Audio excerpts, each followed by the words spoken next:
Did you know that fighting against your natural sleep rhythm can be as harmful to your body as chronic jet lag? Recent studies show it can increase your risk of cardiovascular disease by up to 40%. That's such a striking statistic. I experienced those effects firsthand when I worked a job that forced me to be alert for 7 a.m. meetings. My brain felt like it was wading through molasses. Well, the science behind this is fascinating. Researchers have identified specific genes that determine whether we're early birds or night owls, completely debunking the myth that it's just about willpower or discipline. So you're saying our sleep preferences are actually hardwired into our DNA?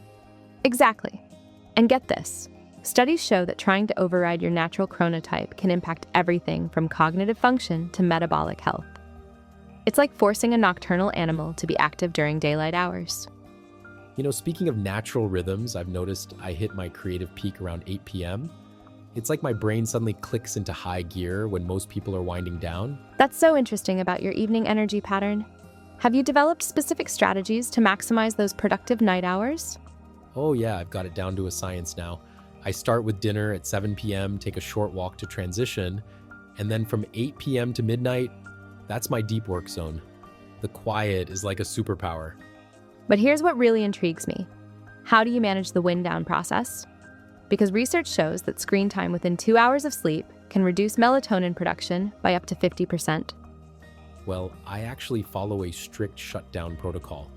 At midnight, all screens go dark. I switch to paper books, usually fiction, and do a 15-minute meditation. It's like gradually dimming the lights in my mind. That's such a smart approach. I'm fascinated by how different our peak times are. My brain is firing on all cylinders at 5:30 a.m. when studies show cortisol levels naturally peak for morning chronotypes. So, what does your ideal morning routine look like? How do you harness that early energy? I've developed what I call my golden hour protocol. No technology until 7 a.m. Instead, I start with hydration, followed by 20 minutes of yoga, which research shows can increase morning cognitive function by up to 30%. Then I spend time journaling, which helps activate the brain's prefrontal cortex.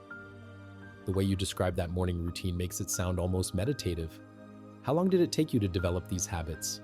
What's interesting? Studies show it takes an average of 66 days to form a new habit, not the 21 days we often hear about. I started by waking up just 15 minutes earlier each week, gradually building to my current schedule. That gradual approach makes so much sense. I imagine it helps prevent the shock to your system that comes with sudden schedule changes. Exactly. And here's something fascinating. Research from the University of Munich shows that trying to suddenly shift your sleep schedule by more than an hour can trigger the same stress responses as crossing multiple time zones. Speaking of workplace implications, I've heard some companies are experimenting with chronotype-based scheduling. Have you seen any data on the results? Oh yes, the data is compelling. Companies that have implemented flexible scheduling based on chronotypes report up to a 20% increase in productivity and a 40% reduction in reported stress levels. Some tech firms are even using AI to optimize team schedules around natural energy patterns. Those numbers are impressive. It really challenges the traditional 9-to-5 workday model, doesn't it? Well, the research is clear. Forcing everyone into the same schedule is like trying to fit square pegs into round holes. Studies show that allowing people to work during their peak hours not only improves performance, but also reduces health risks and burnout rates by up to 50%. Looking at all this evidence, it seems the key to productivity isn't about forcing ourselves into some idealized schedule, but rather about understanding and working with our natural rhythms. That's exactly right. Whether you're a night owl or an early bird, the science shows that aligning your schedule with your natural chronotype can improve everything from cognitive performance to emotional well-being. It's about working smarter, not harder, and respecting your body's innate wisdom.